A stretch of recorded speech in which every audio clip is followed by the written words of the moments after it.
The objective today is to explain why messages need to contain a sender and recipient identification. So think back to when you and your partner was creating a way to send binary messages back and forth. Think about the scheme you designed on the internet. What could go wrong in terms of security and privacy? Think about a malicious person, what they could do. What if the messages sent weren't about a game, but about something more personal, like a conversation with a friend or communicating with a bank? So here's an optional Think Right Share for you. Have you or anyone you know ever had a problem or issue with privacy on the internet? Now remember, this Think Right Share, it is shared with the whole class, so be mindful of the lack of privacy you will have in sharing your experience about a lack of privacy. So there's two major security problems with the version you guys had created. Anyone can fake a return address, so Bob could send you a message and claim it's from Alice, and you'd have no way to confirm who sent it. And everyone can view everyone else's messages because all messages are broadcast over this internet simulator. Messages have no expectation of privacy at all when you do that. Go ahead and summarize the two security problems I just detailed. So in this lesson here, I'm taking a little turn and going to talk about drones because that is a great launching platform for us to talk about security in terms of communicating. So most drones today are Wi-Fi enabled so that they can broadcast video to a computer, tablet, or smartphone.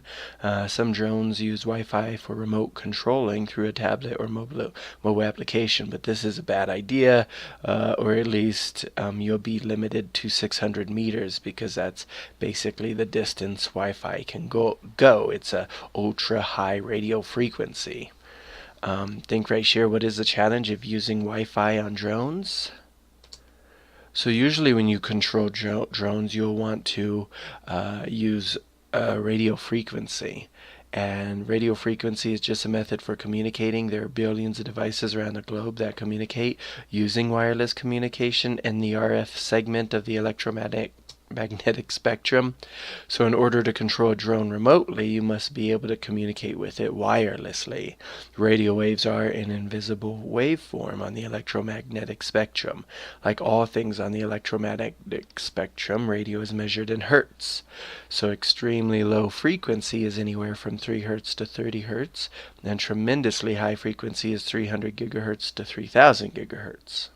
To avoid situations such as your drone being controlled by someone else's remote control, devices use a unique identification code to identify a transmission on one particular radio frequency as the transmission it wants to receive.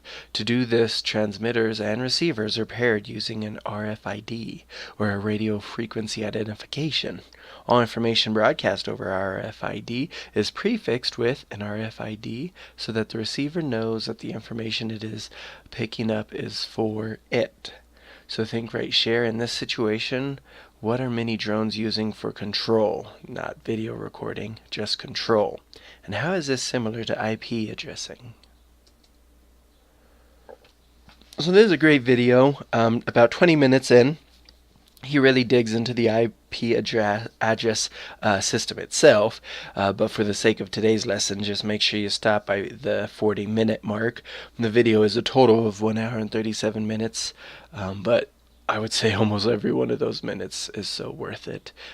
If you're searching on YouTube, you can type in Lecture 3, the Internet, Understanding Computers and the Internet. So some quick video notes. Servers can get overloaded, so a load balancer divides those IPs up so it can reduce traffic onto one server. He mentions the shutdown situation in Egypt. Network address translation, NAT, is a way to share IP. 4.2 billion possibilities exist in an IPv4 network, but the world is 7 billion people, right? So in previous lessons, we've talked about the move to IPv6. DNS will help us attach to the right server, so that's a purpose there.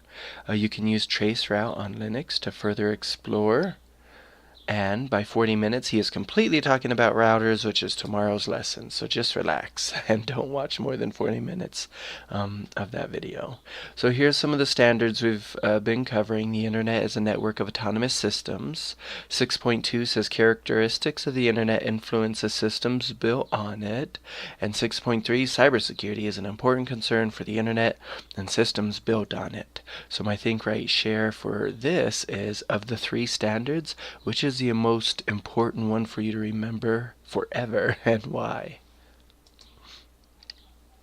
A quick diagram of the National Addressing Framework. So making the comparison of IP addresses to street addresses, you have a house number as one part of the information, a street name as another, and then a postcode as the third.